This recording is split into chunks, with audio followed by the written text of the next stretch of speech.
Iran इस्राएल उत्तेजना मध्य Iran Pakistan को परोक्ष चेतावनी देइछि।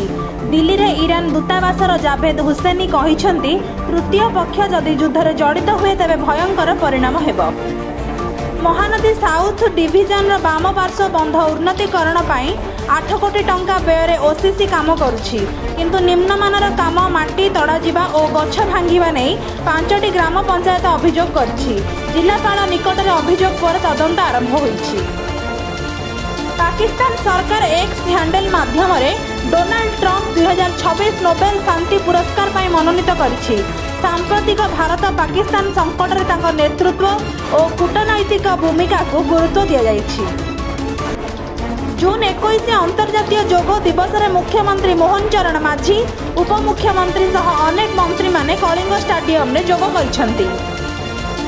गोपालपुर गणदुष्कर्म घटनार तदंत 15 दिन मध्य समाप्त करने को क्राइम ब्रांच प्रस्तुत। विचार हेब फास्ट ट्रैक कोर्ट रे एही मामला पई जने अभिज्ञ सरकारी वकील नियोजित हेबे। सुवर्णरेखा नदीर बन्या जल हठात वृद्धि पाई गाँ लोकों भितर आतंक सृष्टि होइछि। भोगराई ब्लॉकर बाउंस खणा और माटी खणा गाँ व्यापक प्रभावित। प्रधानमंत्री नरेंद्र मोदी भुवनेश्वर में ओडिशा सरकार एक वर्ष पूर्ति अवसर में आयोजित समारोह में अंशग्रहण करछंती।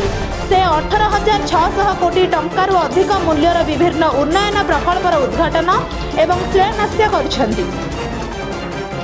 उत्तर ओडिशार किछि अंचल में 30 ରୁ 40 किलोमीटर बेगर पवन सह घड़घड़ी आशंका।